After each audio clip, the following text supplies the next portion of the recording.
Welcome to another edition of the Dementia Care Partner Talk Show. Now, here's dementia care expert Teepa and your host, Greg Phelps. Hello and welcome to the Dementia Care Partners podcast series brought to you by Positive Approach to Care. I'm your host, Greg Phelps, along with Teepa. And Teepa, we've got some holidays coming up fairly quickly. And Oh, well, there's yeah. always a holiday coming up sooner or later. But Yeah, there's holidays and celebrations. So if it's not a holiday, maybe it's somebody's birthday or an anniversary. There's all kinds of things we like celebrating, and we usually like to get together to do that. yeah, Christmas is pretty much a big one, isn't it? And so Oh, it is a biggie. Yeah. does this create problems if you're a care partner for a person living with dementia? Because everybody is so excited. We're running around, buzzing around. Yeah. So it can create issues and challenges for care partners, for people living with dementia, for people who haven't been around someone for a while and are sort of zooming in and they haven't been present for a while and suddenly they're surprised. It can also be tough if you don't feel welcome. So even as a guest, if you're not sure what to do, it can feel uncomfortable or at least very different than how it might have felt before. So if you're getting the family together, you Mm. may have to make some special considerations. Yeah, and so one of the things that I like to do is sort of tell us about the holidays from before. So what was important about the holidays for you, for the person who's living with dementia? What was important about the holidays and what was their role in the holidays? And then for others, what is this getting together about? Like from everybody's perspective, because people get together for different reasons and sort of realizing, I wonder if we're all getting together for the same reason, or maybe we have different agendas. And so we come to the magic word of care provision or support or connection is agenda driven or relationship driven. So we have to sort of stand back right at the very beginning and Mhm. realize who's coming, what the expectations might be, even things down to dinner choices, perhaps. Yeah. And so where we eat, how much we eat, how big we make this, how small it is. Do we want to do dinner like later in the evening, or do we want to do what most people call lunch, which in the South is called dinner, but most people call it midday meal instead, because the person might be more able to be involved, less stressed about language or abilities, or it just might be easier for everyone to do something more at noon than in the evening. Or, in some places, one of the things that happens is we hold that special holiday meal till mid-afternoon. Like it's not ready at the usual time. And that may not be on the agenda this time because it's a bit much. Or maybe the person used to be the one that prepared everything.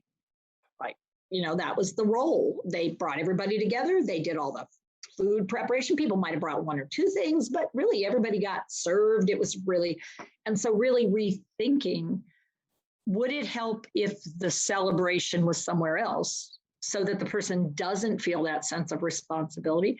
Or would that be stressful? So it really does require let's step back and let's think, how are things going this year? How are things going in general?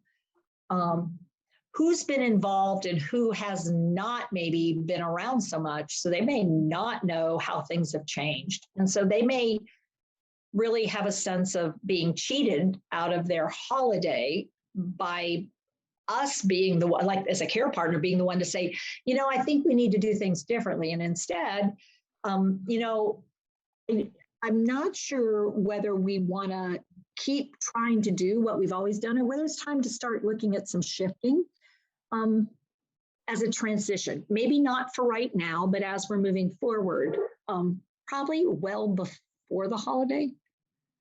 Well, I know my stamina is not what it used to be. Mhm. And so I can imagine for a person living with dementia, that's something we have to consider as well. How long are they able to participate and function fully before it becomes too much? Yeah. So if we want people to have the best performance possible, then we need to really, my rule is keep it shorter, keep it smaller, keep it simpler. Shorter, smaller, and simpler. And then use skill. So, my thing is, if you have skill, use it, but be real understanding. You also need to look in the mirror at yourself, because if what you find yourself doing is taking on a whole bunch of additional tasks, responsibilities, guess who might not be able to have the same endurance they did before either. So let's flip this completely now, and we're going to visit mom, dad, grandma in care. Yeah. We all pile into the cars. There's 20 of us. We love to get together and see, grandma at this time of year. What's that going to be like? Wow. I'm thinking, I'm overwhelmed.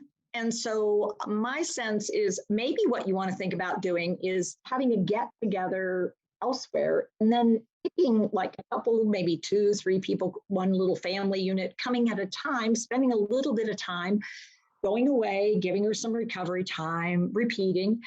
Some people might want to come out and be present at the big event for a very brief window of time, but maybe looking at, again, how are we going to simplify? How are we going to shorten? And how are we going to keep this really under control? Because we need it to be smaller, essentially. I mean, it's just not as fair to people. It puts them in a position where they might have to melt down in order to demonstrate they've reached their limit, or they might be so exhausted they're really not able to participate. And then everybody's making comments about how the person can't participate very much. It's like, well, they're exhausted. You threw everything at them. Coming off the back of nearly 2 years of isolation in many cases, visiting may be a real strain for some people. Doing a 1-person visitation or a 2-person visitation might be a great way to figure out, okay, we could test the limit. We could do an assessment, which is what we might want to do, sort of check it out ahead of time, just see what happens, but then plan to follow through accordingly, like use that information to make a difference this year. So I think this gets back to a line that I've heard you use a few times. I think it goes, know your person, know your person, know your person. Pretty much. And it's know your person as they were, but now see your person as they are. So I would make it a little different. So know your person as they were, but now see them as they are, and let go of what you can't have and celebrate what's possible. But you have to see them as they are. Teepa, thank you very much. Thank you, Greg. You've been listening to the Dementia Care Partners podcast series brought to you by Positive Approach to Care. For more information about dementia care or training, check our website at teepasnow.com. Hi, I'm Teepa Snow, and you just found our YouTube channel and watched one of our videos. I'm the owner and founder of Positive Approach to Care. Thanks for watching. And if you liked, if you have a comment about, or you would, please share it with people you know. Oh, and if you haven't yet done it, consider subscribing. We'll let you know when the next new video comes out. And you might want to visit our website, www.teepasnow.com, where you'll find other resources as well. See you there.